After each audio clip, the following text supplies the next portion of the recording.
Tiger Jairam Mahato, उन्होंने एक manifesto जारी किया जहां पर 15 ऐसे वादे किए। दूसरा जेएमएम जो कि झारखंड में सत्ताधारी दल है और घाटशिला पे बाबूलाल सोरेन को विधायक बनाने के लिए लगातार डटे हुए हैं, जो कि के मुद्दे तो दिख नहीं रहे हैं धरातल पर, सिर्फ उनके बड़े चेहरे दिख रहे हैं। इसीलिए निवासी के बेस पर बनाया गया है ताकि उनका कल्याण हो सके। जोहार दोस्तों, आप सभी को पता है घाटशिला में उपचुनाव होने, तो अगर आपको वहां की थोड़ी सी भी इंफॉर्मेशन चाहिए जो कि वहां के लोगों पर बेस्ड हो, कौन से नेता किस एक्टिविटी को कर रहे हैं लोगों को लुभाने के लिए या फिर वादे किस प्रकार के किए जा रहे हैं, उन सभी पर बातें करेंगे। तो आप सभी अंत तक बने रहिएगा ताकि उन सभी इंफॉर्मेशन को जान सकिएगा और कौन से नेता क्या एक्टिविटी को कर रहे हैं, कौन से मुद्दे को उठाने का प्रयास कर रहे हैं। तो मेरा नाम हुआ अमन। चलिए घाटशिला के चुनाव पर सीधे ले चलते हैं। तो सबसे पहले जेएलकेएम जिनके सुप्रीमो है टाइगर जयराम महतो, उन्होंने एक मैनिफेस्टो जारी किया जहां पर 15 ऐसे वादे किए हैं उन्होंने, जो वहां के मूल निवासी के बेस पर बनाया गया है ताकि उनका कल्याण हो सके।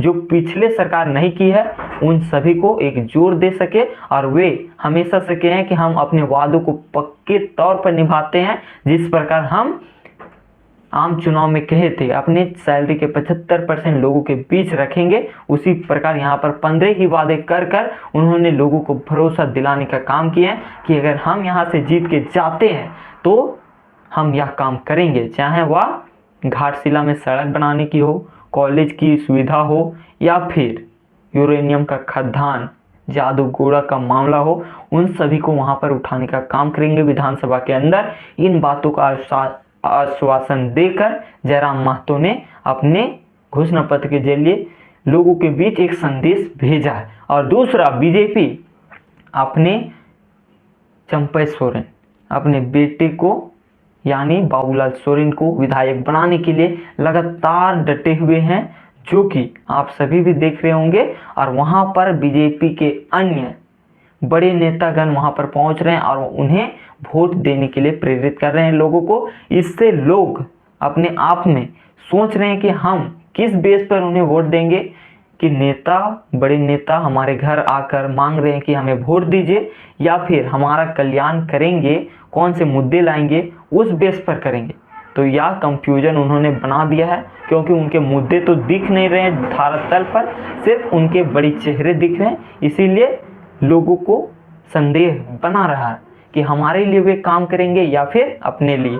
तो दूसरा तो हो गया। अब तीसरा, जेएमएम जो कि झारखंड में सत्ताधारी दल है और घाटशिला पे वहां पर बड़े बड़े नेता जाकर सोमेश सोरेन के लिए प्रचार कर रहे हैं कि उन्हें इस बार जिताइए, जिस प्रकार रामदास सोरेन को जिताए थे।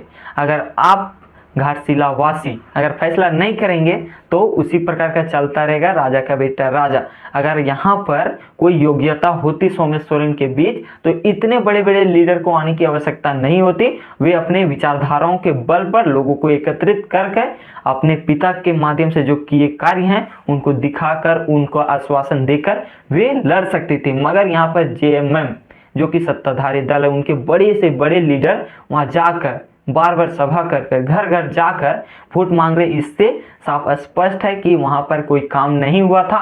इसीलिए पिछले 6 वर्षों में उन्हीं की सरकार थी, अगर वहां पर कार्य नहीं किए हैं तो वैसा ही काम करना पड़ता है। इसीलिए आपको स्पष्ट हो चुका होगा कि जेएमएम भी कार्य नहीं की। और बीजेपी में बाबूलाल सोरेन जो कि चंपई सोरेन के बेटे हैं, तो वे भी राजा का बेटा राजा। और एक तरफ जेएलकेएम का प्रत्याशी रामदास मुर्मू जो कि आम घर से रहने वाला है, उसका घर भी आप सभी देखे होंगे।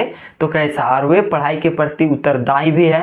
वे एक कोचिंग संस्थान चलाते हैं जो कि एक समझ है शिक्षा के प्रति, और वे अपने मुद्दों को, अपने क्षेत्र के मुद्दों को उठाने में सक्षम है उन सभी प्रत्याशी के कंपेयर में जो वहां पर उठे हुए हैं, चाहे वे जेएमएम से हो चाहे वे बीजेपी से हो, उनसे बेस्ट है। मगर उनकी कोई पॉलिटिकल बैकग्राउंड नहीं होने के कारण वहां पर कोई मजबूत स्थिति उनकी नहीं देखी जा रही है। इसीलिए आप सभी से विनती करेंगे, आप इस बार अपने कैंडिडेट को वोट दें, ना कि किसी पार्टी को।